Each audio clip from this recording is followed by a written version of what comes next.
Selamat datang di presentasi dengan judul Panduan Praktis Desain dan Implementasi Proyek Penguatan Profil Pelajar Pancasila.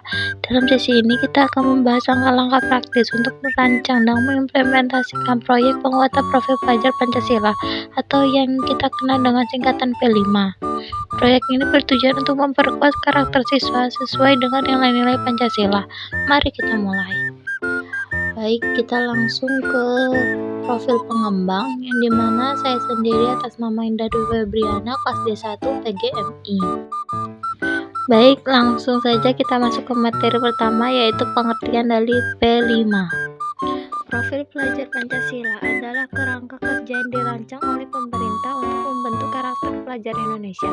Profil ini terdiri dari 6 dimensi utama, yaitu dimensi pertama adalah beriman, bertakwa kepada Tuhan Yang Maha Esa dan berakhlak mulia. Kedua, berkebinekaan global yang menekankan keterbukaan terhadap keberagaman budaya. Ketiga, gotong royong yang menumbuhkan semangat kerjasama.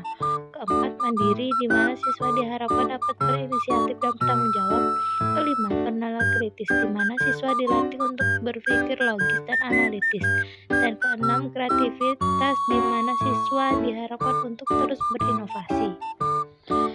Tujuan utama dari profil pelajar Pancasila adalah untuk menyiapkan generasi yang memiliki karakter kuat dan tangguh, serta cerdas dalam berpikir atau bertindak. Melalui P5 kita mengarahkan siswa untuk mampu menghadapi tantangan masa depan dengan semangat gotong royong, berpikir kritis, dan berinovasi secara kreatif. Langkah pertama dalam mendesain proyek penguatan profil pelajar Pancasila adalah memilih tema yang sesuai dengan dimensi P5. Pilihan tema harus mencerminkan kebutuhan siswa dan konteks sekolah. Beberapa contoh tema yang bisa dipilih antara lain adalah tema budaya lokal, pengelolaan lingkungan, dan inovasi teknologi. Pemilihan tema yang tepat akan membantu siswa memahami dan menerapkan nilai-nilai Pancasila dalam kehidupan sehari-hari. Langkah kedua adalah mengidentifikasi kesiapan suatu pendidikan. Kita harus memastikan bahwa sekolah memiliki sarana dan prasarana yang memadai, seperti ruang kelas yang cukup, media pembelajaran, dan akses teknologi. Kapasitas guru dalam memahami dan mengajarkan P5 juga menjadi faktor kunci. Selain itu, dukungan dari pimpinan sekolah dan keterlibatan komunitas sangat penting untuk suksesnya pelaksanaan proyek. Untuk menilai kesiapan ini, kita bisa menggunakan survei internal sekolah atau mengadakan workshop persiapan. Langkah berikutnya adalah membentuk tim fasilitator P5. Tim ini akan bertanggung jawab untuk mengkoordinasikan pelaksanaan proyek di sekolah. Peran mereka sangat penting, terutama dalam mendukung guru dalam menerapkan metode pembelajaran berbasis proyek. Tim fasilitator sebaiknya tidak terdiri dari guru, tenaga kependidikan, dan perwakilan komunitas yang terlibat aktif dalam kegiatan sekolah. Langkah berikutnya adalah merancang alokasi waktu untuk proyek P5. Idealnya, proyek berlangsung selama 6 hingga 12 minggu. Tahapan proyek dibagi menjadi 3 bagian utama, yaitu perencanaan, pelaksanaan, dan evaluasi.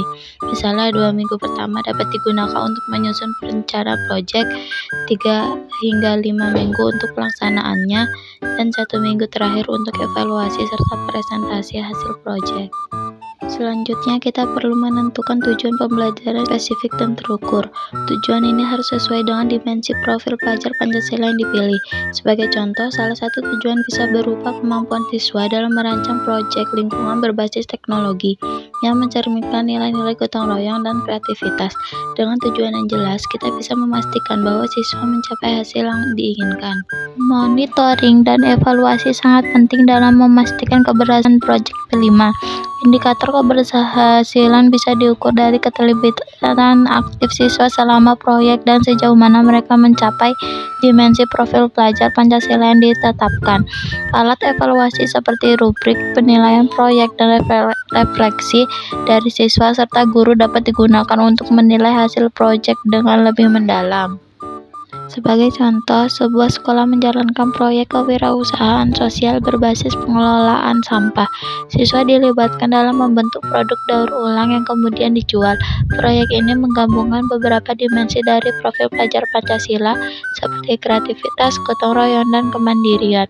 Siswa belajar untuk berpikir kreatif dalam mengolah sampah menjadi produk bernilai, bekerja sama dengan teman-temannya dalam proses produksi, serta menjadi mandiri dalam mengelola proyek dan membuat keputusan. Contoh ini menunjukkan bagaimana P5 dapat diterapkan dalam konteks nyata dan memberikan dampak langsung pada siswa. Seperti setiap program yang ambisius, penerapan P5 juga dihadapkan pada beberapa tantangan. Salah satunya adalah kurangnya pemahaman guru tentang metode pembelajaran berbasis proyek. Selain itu, keterbatasan waktu dan sumber daya seringkali menjadi penghalang. Keterlibatan komunitas atau orang tua juga kadang masih rendah. Untuk mengatasi hal-hal ini, solusi yang bisa dilakukan antara lain adalah memberikan pelatihan berkelanjutan bagi guru agar lebih siap. Kita juga bisa menyusun jadwal yang fleksibel dan mengintegrasikan P5 ke dalam kegiatan rutin sekolah. Selain itu, kolaborasi dengan komunitas lokal dan pihak eksternal bisa membantu menyediakan sumber daya tambahan serta mendukung pelaksanaan proyek. P5 adalah upaya strategis untuk memperkuat karakter siswa dengan desain yang matang dan pendukungan penuh dari pihak sekolah serta komunitas. Selanjutnya ada kuis yang teman-teman bisa coba melalui link yang ada di deskripsi.